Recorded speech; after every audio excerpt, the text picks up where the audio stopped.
Good morning. Can I Hi. please talk to a manager from Immigration Judicial Review section?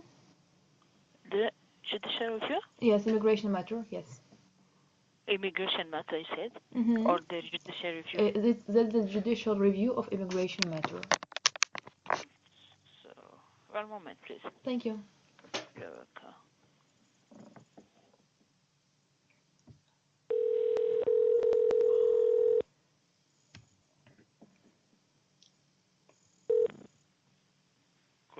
Jordan speaking. Good morning. I'm calling with regards to the matter. Shall I go with the file number first? It's Sure. IMM dash Mm-hmm. dash 18. Yeah.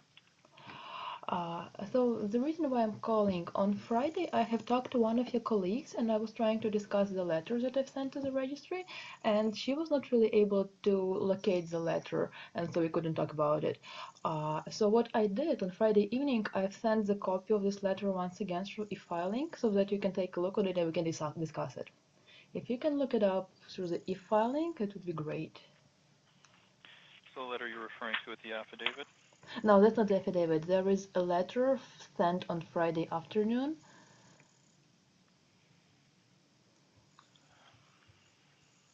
Just give me a Yeah, sure.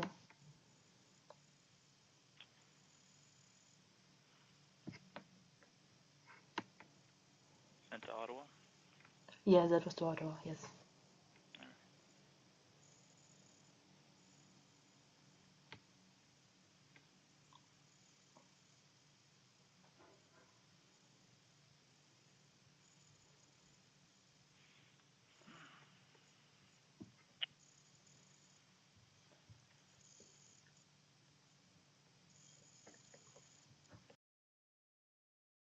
Friday? On Friday, that is correct.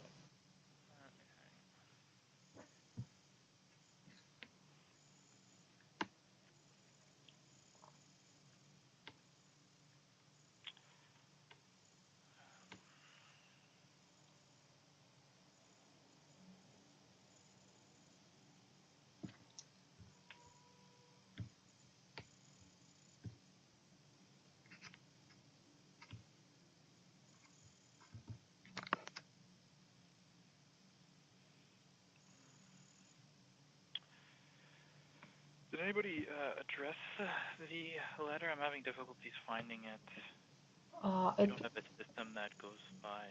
Our system is, I have to open up various letters that you sent us, so I'm having difficulties finding the letter of Friday. You sent on the 14th, and it's dated the 14th as well? Yes. Should I try and look up the confirmation number, like the transmission ID? Was it accepted? I did not receive any status of it. No status of it. Oh, I have a transmission ID number if that would help.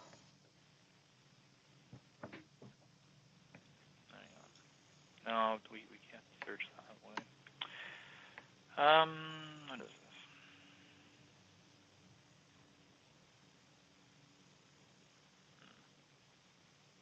Anyways, I don't see it here.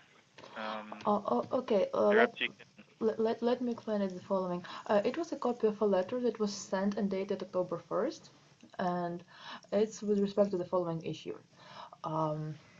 I have submitted an application for leave and for judicial review, and I have served on the respondent properly. And past the date when the application notice of appearance was due, the council has appeared with a letter saying that she did not receive anything. But the letter I referred to, it contains a proof from the minister that they are aware of the proceeding.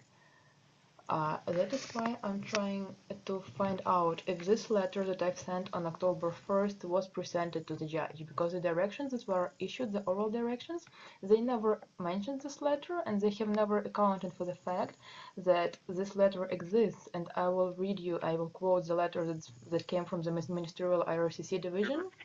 You're referring to your letter dated October 1st. Yes.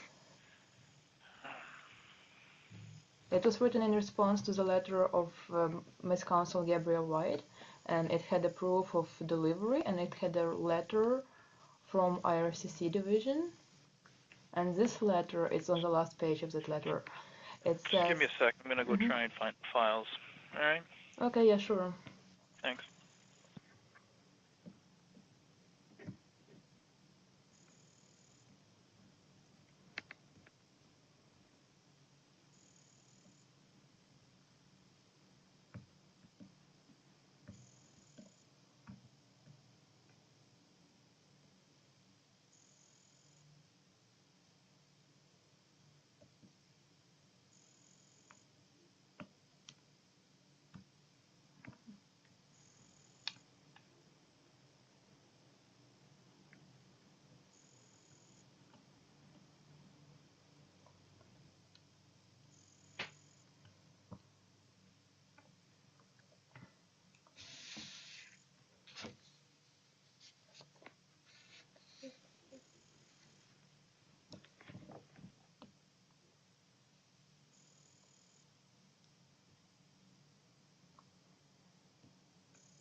Hello? Yes, hello.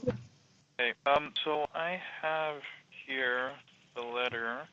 You're indicating find attached documents from the respondent proving that he's made aware of the proceeding as well as the confirmation of its transmission to the registry. And if I understand correctly, you're referring to an email that was sent to IRCC ministerial correspondence? That was not to IRCC correspondence, but it was from them. And if you take a look on the last paragraph, it goes as the following. Records confirm that you have exercised your right to file an appeal to the federal court for leave and for a judicial review of the assessing officer's negative decision in your application. And it is a pretty straightforward proof that the respondent is aware of the proceeding. And when it comes to... This does not constitute proof with the federal court. This is indication. The email says, further confirms that you have exercised your right to file an appeal. So that they're indicating that they understand that you have a right to file an appeal. But if you refer to rule... Hang on. Well, yes, I understand that there is an affidavit of service and you should file it, and I did file it together with the proof of delivery from Canada Post, and it has a delivery certificate and it has a print screen from the Canada Post website confirming the delivery, and as a further proof this letter was provided. Because Ms. Gabrielle White is saying that she did not receive any application, but at the same time IRCC is well aware of it and she says that it is not.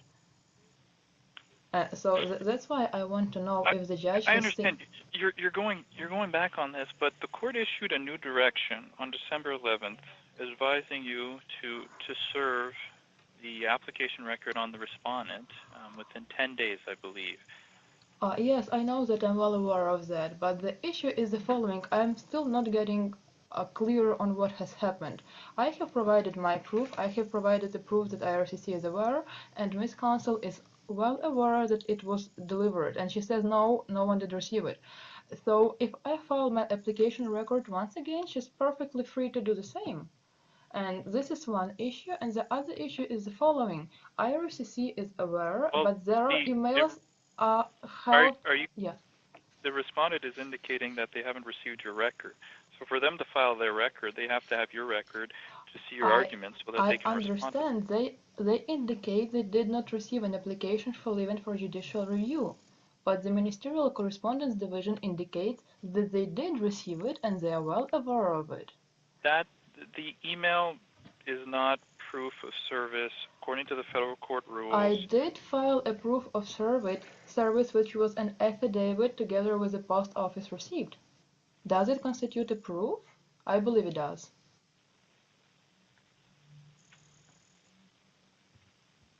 If you choose not to believe... The email from IRCC does not, it does not form proof of service that they had received it. When you are serving the respondent, you have to serve the Department of Justice. I understand that, and I did that.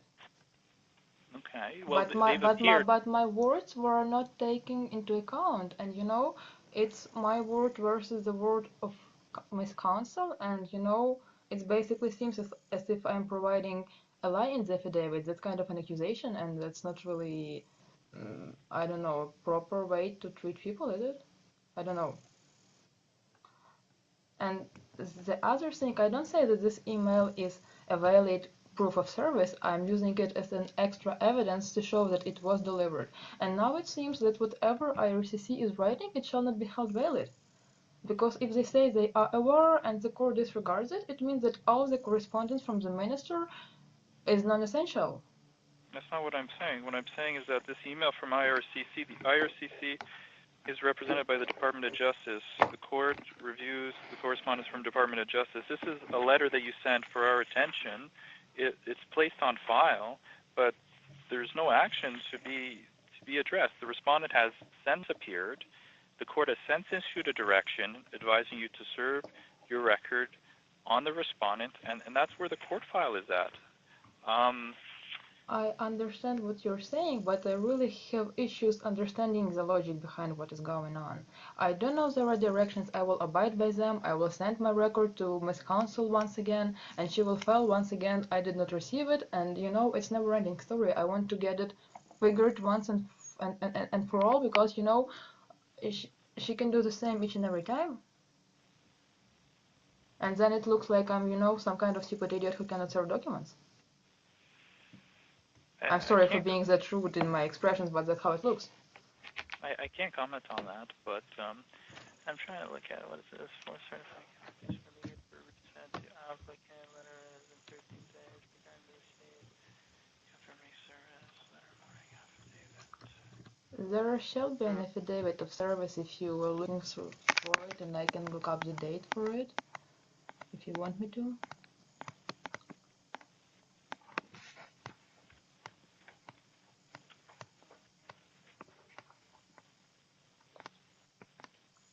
So the affidavit of service was sworn on September 14th, and it was the date when it was served.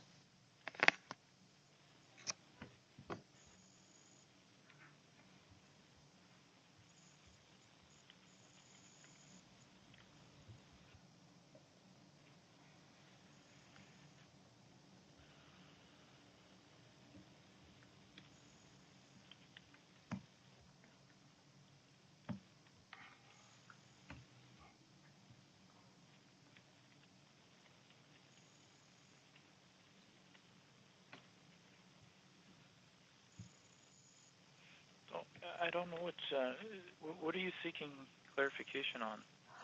I want to make sure that the judge who was making the decision did see this letter, because if it was evident that, you know, the respondent is aware, I can only make my sense that, you know, the letters from the respondent are not valid, you know, this kind of decisions that he provides are not to be treated as genuine, valid, whatever else. They're not to be, pardon? They are not to be treated as valid decisions, genuine decisions. You know, his correspondence is not legitimate. That's the way I see it. The court issued a direction saying that the notice of appearance from the respondent was accepted for filing. So we accepted the notice of appearance. The court reviewed the material, determined that the appearance should be filed, and then allowed you additional time to serve your record. The court rendered a direction on this. There's nothing further to be added. The respondent has appeared for the minister. I understand. No, I'm trying to look one step forward. As I said, I want to understand how to treat the correspondence from the minister. That's one, and the second one is if Miss Counsel acts the Well, same time next letters from time. counsel for the minister are to be treated and responded to if required, like letters from Okay, Gabrielle White is the let me understand counsel correctly. for the respondent. So if there's a letter, that can be addressed. But I don't understand what your question is. Well, so let me paraphrase it. Letters from the councils are to be treated and regarded as those as valid, and letters from the respondent himself shall be disregarded. Is this correct? That's not what I said. I'm telling you that you got a response from IRCC indicating that they're not going to discuss the matter further, indicating that you have a right to appeal to the federal court and you have exercised that right. Yes. There's nothing further to this correspondence from IRCC. I don't understand. Okay, you have an indication that they have acknowledged that you have appealed their decision to the federal court. Well, and then you went forward afterwards. The respondent was served. The respondent has since appeared. You are in the midst of serving your record, and then it will be filed with the court once it's served, and the file will move forward. Then the respondent will respond if they wish to respond, and the court will determine leave. I don't understand. This is just an email acknowledging that you have filed an appeal to the Federal Court of Appeal, and they acknowledge that you did that. Well, but that does not constitute proof of service. I'm sorry to interrupt you. I don't mean this to substitute the proof of service. I'm saying once again there was an affidavit of service to provide the proof of service, which was disregarded as well, because it basically says it wasn't disregarded. The court reviewed it. The court determined that the notice of appearance would be accepted. That's the direction of the court. Okay. Now I can't say if this was. I'm unaware if this was included in your October 1st letter, when we have been bombarded with many, many letters via fax, multiple fax numbers, and e-filing, and it's quite difficult to, but you're saying that this was sent on October 1st. Is that correct? Yes, that is correct. All right. Give me a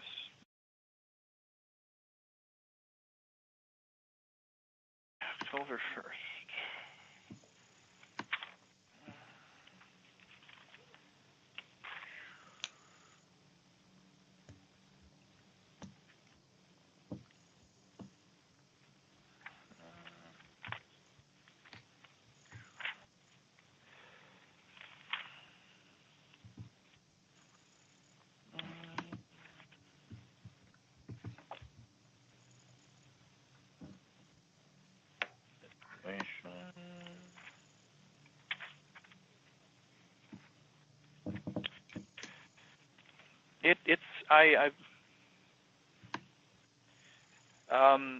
I'm looking at the court file, and it was on the court file. I'm looking at this. I see October 1st.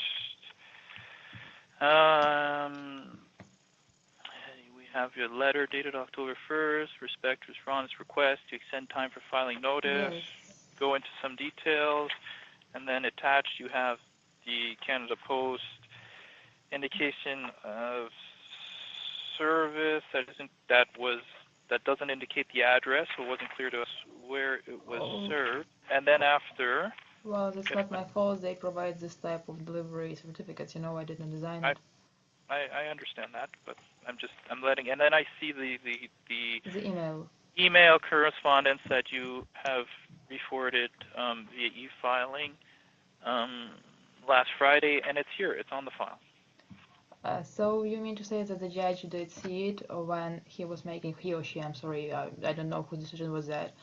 So it was Justice Leblanc, I believe, but Justice Leblanc had the material before him when rendering his decision, and the direction indicated that the appearance should be filed. And the file is moving forward. The court has rendered a decision on the notice of appearance. Now we're at the part of serving your record, and I'm just trying to stress this point because once you serve the record, then the file can move forward, and then there can be a determination I understand the on procedure leave, and then you very can well, have. and I appreciate your help and just stressing the very important moment. I'm just I understand that I'm going back and back and back because I didn't hear the precise answer, and I'm trying to understand this. I understand that, you know, whatever counsel is filing, it's weighing as more important than whatever I am filing, and even additional evidence is not taken into account. And I want to get this very clear and to understand that that is true. Because, you know, the whole case, it's not really about reviewing the single decision, it's more about, you know, very serious issues that have been happening in the embassy. And, you know, if this kind of treatment continues, you know, that's a very difficult issue and it has to be tackled. You know what I mean? I don't know exactly what to just respond. Your letters have been placed on file. They've been presented to the court. And yes, they did not weigh as important. Okay, I understand that. And as much as I understand, there is nothing else you can provide.